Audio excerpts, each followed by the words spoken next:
Hello दोस्तों, मैं सचिन कुमार आप सभी प्यारे बच्चों का हार्दिक स्वागत करता हूं आपके अपने यूट्यूब चैनल सक्सेस इंग्लिश पर। प्यारे बच्चों, आज की इस वीडियो में अंग्रेजी में कुछ ऐसे शब्द आपको सिखाने वाला हूं जिससे हर व्यक्ति अंग्रेजी बोलता है और पढ़ता है। अगर आप उस व्यक्ति से कह दें कि इन शब्दों के बिना अंग्रेजी बोल के दिखाए तो वह अंग्रेजी बोल ही नहीं सकता है, क्योंकि इन्हीं की मदद से ही सेंटेंस बनाया जाता है, अंग्रेजी बोला जाता है। तो चलिए बिना किसी देरी के वीडियो स्टार्ट करते हैं और सीखते हैं। पूरा वीडियो देखिएगा बच्चों, तभी आप उस व्यक्ति की तरह बन पाएंगे जो अंग्रेजी आसानी से बोल लेता है। अगर आपको यह वीडियो अच्छा लगे तो लाइक करिएगा। इस चैनल पर पहली बार आए हैं, सब्सक्राइब नहीं किया तो चैनल को जरूर सब्सक्राइब कर लीजिएगा। चलिए देखते हैं। यहाँ पर लिखा गया बच्चों, अंग्रेजी पढ़ना सीखने का बिल्कुल असरदार मंत्र है बच्चों। ध्यान से आपको वीडियो को देखना है। देखिएगा, लिखा गया पहला शब्द है HE। तो इसे हम क्या पढ़ते हैं बच्चों? इसे पढ़ा जाता है ही। क्या पढ़ते हैं? ही। ही का मतलब क्या होता है? ही मतलब होता है बच्चों वह। ही मतलब वह। देखिए, इस ही का प्रयोग बच्चों पुरुष के लिए होता है। किसके लिए होता है? पुरुष के लिए होता है। ठीक है, महिला के लिए नहीं होता है। ही का प्रयोग पुरुष के लिए होता है। जैसे ही इज़ माई फ्रेंड, वह मेरा मित्र है। ही इज़ माई फ्रेंड, वह मेरा मित्र है। ठीक है, तो क्या हो गया? ही का मतलब हो गया वह। समझ में आ गया? ही इज़ माई ब्रदर, वह मेरा भाई है। ही इज़ माई फादर, वह मेरे पिताजी हैं। ऐसे बोल सकते हैं। ठीक, तो ही का मतलब वह। आगे लिखा है HIS।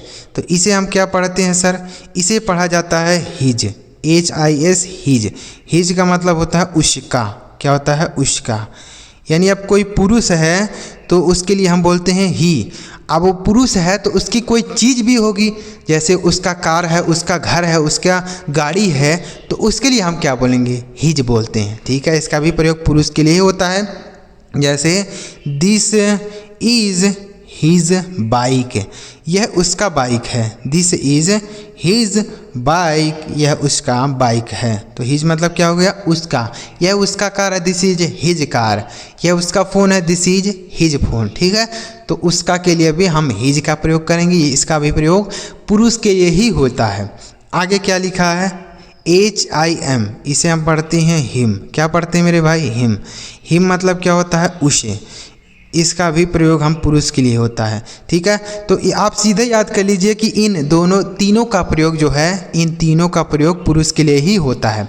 हिम का मतलब होता है उसे। जैसे डोंट बीट देम, उसे मत पीटो। सॉरी, डोंट बीट हिम, उसे मत पीटो। मतलब किसी पुरुष की बात हो रही है, किसी लड़के की बात हो रही है, तो हिम का प्रयोग होगा। ठीक है, उसे मत जाने दो।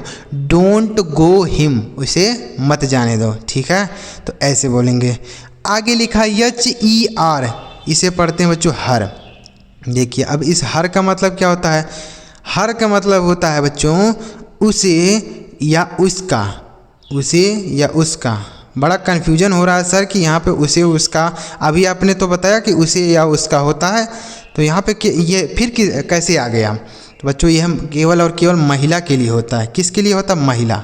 तो यानी हर का प्रयोग महिला के लिए होता है, और बाकी ये जो तीनों हमने बताया यह तीनों पुरुष के लिए होता है। ठीक है, तो यह महिला के लिए होगा।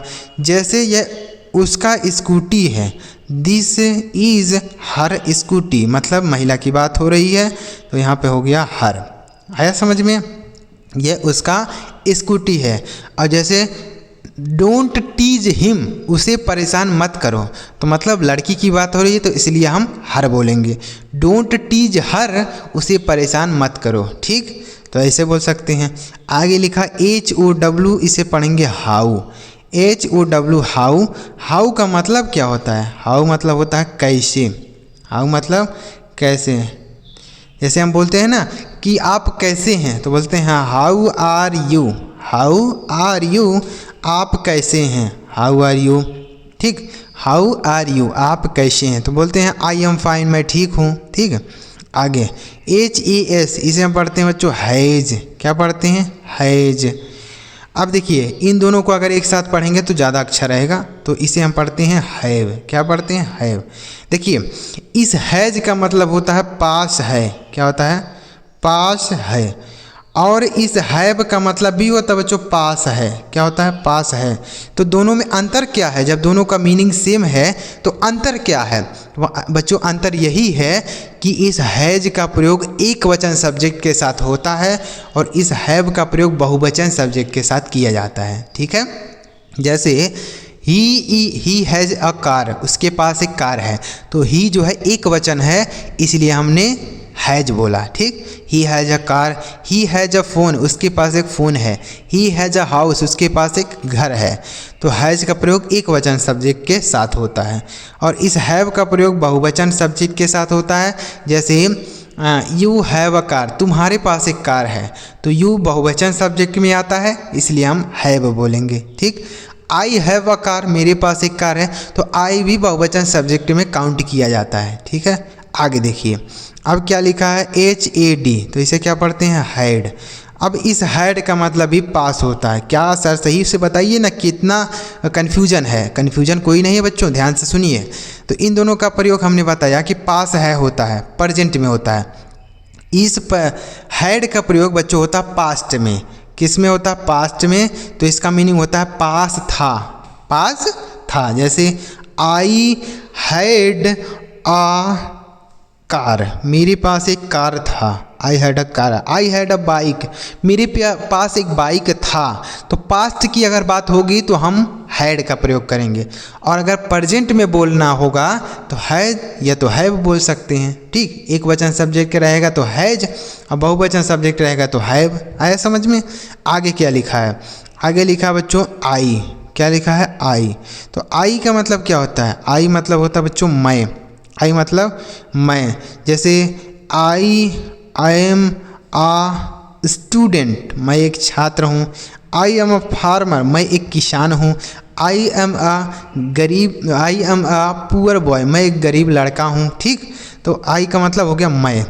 आगे लिखा है IT, इसे पढ़ते हैं बच्चों ईट।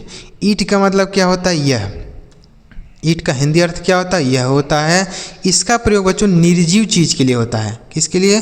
निर्जीव चीज़ के लिए होता है या फिर हम किसी जानवर के लिए भी ईट का प्रयोग कर सकते हैं। जैसे ईट इज़ माई पेन, यह मेरा पेन है। इट इज़ माई पेन, यह मेरा पेन है। तो ईट का मतलब क्या हो गया? यह हो गया। पेन जो है निर्जीव चीज़ है ना, तो ईट बोलेंगे। आगे लिखा है यहाँ ईट नहीं है, देखिए यह ईज है। क्या है मेरे भाई? ईज है। तो ईज देखिए हम इसको बताए हैं। ईट मतलब हमने बता दिया ना कि ईट मतलब क्या हो गया? यह। इसका प्रयोग निर्जीव के लिए होता है। अब देखते हैं ईज। क्या है? ईज। ईज का मतलब क्या होता है? ईज मतलब होता है बच्चों है। ईज मतलब है। इसका प्रयोग एक वचन सब्जेक्ट के साथ होता है। किसके साथ होता है? एक वचन सब्जेक्ट के साथ होता है। जैसे द चाइल्ड इज़ प्लेइंग, बच्चा खेल रहा है। द चाइल्ड इज़ प्लेइंग, बच्चा खेल रहा है। तो इज मतलब हो गया है। समझ में आ गया? अगर बहुवचन सब्जेक्ट होता तब क्या बोलते हैं? तो आर बोलते हैं। आर का मतलब भी होता है हैं। क्या होता है मेरे भाई? हैं होता है। ठीक है, लेकिन यह बहुवचन के साथ होता है और इज जो है एक वचन के साथ होता है। आगे लिखा है IF, इसे हम पढ़ते हैं ईफ। ईफ का मतलब क्या होता है? यदि। इफ़ मतलब यदि। जैसे इफ़ यू विल कम, यदि तुम आओगे। इफ़ यू विल कम, यदि तुम आओगे। तो इफ़ मतलब क्या हो गया? यदि हो गया। आगे लिखा है ईट का तो हमने बता दिया ना, ईट मतलब होता है यह, निर्जीव चीज़ के लिए होता है। आगे लिखा है बच्चों INTO, तो इसे पढ़ेंगे इनटू। देखिए, और यहाँ पर है इन दोनों को एक साथ पढ़ लेते हैं तब मज़ा आ जाएगा। क्या होगा? देखिए यहाँ पे है इन और यहाँ पे लिखा है इनटू। दोनों का मतलब होता है में। क्या होता है? में। दोनों का मतलब जब में होता है तो इन दोनों में अंतर क्या है, इनका प्रयोग कहाँ होता है, यह चीज़ समझिए। तो बच्चों अगर कोई चीज़ पहले से किसी चीज़ के अंदर है तो हम इन बोलते हैं। जैसे मैं पहले से कमरे के अंदर हूँ तो बोलेंगे in. I am in the room, I am in the water, मैं पानी में हूँ। पहले से अगर आप हैं तो बोलेंगे इन। समझ में आ गया? अब अगर पानी में आप कूद रहे हैं तो इनटू बोलेंगे। क्या बोलेंगे? इनटू। जैसे आई जंप्ड इनटू द रिवर, मैं नदी में कूदा। आई जंप्ड इनटू द रिवर, मैं नदी में कूदा। ठीक है। तो अगर आप गति कर रहे हैं, कूद रहे हैं, कुछ कर रहे हैं तो आप इनटू बोलेंगे, लेकिन अगर आप पहले से किसी चीज़ के अंदर में हैं तो इन बोलेंगे। आया समझ में दोनों चीज़? दोनों समझ में आ गया ना। तो इनटू का प्रयोग होता है गतिशील चीज़ के लिए, गतिशील। जैसे आप कमरे में जा रहे हैं तो इनटू बोल सकते हैं, और कमरे में है तो इन बोलेंगे। समझ में आया? आगे लिखा ITS, इसे पढ़ते हैं बच्चों इट्स। क्या पढ़ते हैं? इट्स। इट्स मतलब क्या होता है? इसका।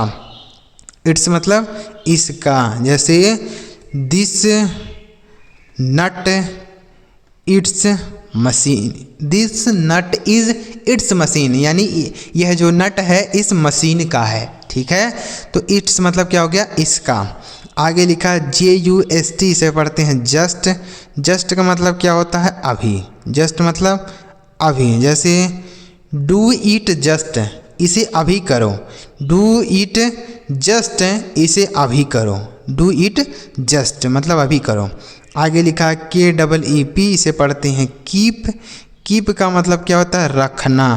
कीप मीन्स रखना। जैसे keep this reach of this children, इसे बच्चों की पहुंच से दूर रखें। Keep the reach of this children, यानी इसे बच्चों की पहुंच से दूर रखें। Keep reach the of the children, बच्चों की पहुंच से दूर रखें। तो कीप मतलब रखना। आगे लिखा LITTLE, इसे पढ़ते हैं लिटिल। क्या पढ़ते हैं? लिटिल। लिटिल का मतलब होता है छोटा। क्या होता है? छोटा होता है।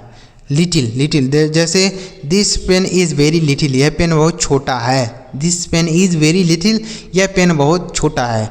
और लिटिल का मतलब बच्चों थोड़ा भी होता है। क्या होता है? थोड़ा। जैसे देयर इज़ लिटिल वाटर, इसमें थोड़ा पानी है। देयर इज़ लिटिल वाटर, इसमें थोड़ा पानी है। तो लिटिल मतलब थोड़ा। आगे लिखा है LONG, इसे पढ़ते हैं लॉन्ग। लॉन्ग मतलब क्या होता है? लंबा। लॉन्ग मतलब लंबा। जैसे that man is very long, यह आदमी बहुत लंबा है। That man is very long, वह आदमी बहुत लंबा है। तो लॉन्ग मतलब लंबा। तो उम्मीद करता हूँ बच्चों आपको इस वीडियो में जितने भी शब्द बताया वह आसानी से आपको समझ में आया होगा। तो अगर आप इन्हें याद कर लेते हैं, इन्हें सीख लेते हैं, इन्हें अपने दिमाग में बैठा लेते हैं तो बहुत ही आसानी से इन शब्दों के प्रयोग से आप अंग्रेजी पढ़ सकते हैं। अभी आपको पता नहीं चलेगा कि अंग्रेजी में क्या सीखा क्या नहीं सीखा। जब आप कोई चीज़ पढ़ेंगे तो जब आपको वहाँ पर इन शब्दों का प्रयोग मिलेगा तो आपको पता चलेगा कि हाँ सर हमने यहाँ पे सीखा था तो हमको फ़ायदा हो रहा है। ठीक है। तो इसलिए आप याद कर लीजिए, जब आप कोई चीज़ पढ़ेंगे, कोई चीज़ स्टोरी वगैरह, तो उसमें इन सब का प्रयोग मिलेगा। वीडियो अच्छा लगा और लाइक करिएगा। चैनल सब्सक्राइब नहीं किए तो कर लीजिएगा, ताकि जब हम ऐसी और कोई वीडियो अपलोड करें तो सबसे पहले आपको मैसेज मिले और आप उस वीडियो को देख कर प्रैक्टिस कर पाएँ। तो चलिए मेरे प्यारे बच्चों के लिए वीडियो में किसी नए टॉपिक के साथ वीडियो देखने के लिए आपका बहुत बहुत धन्यवाद।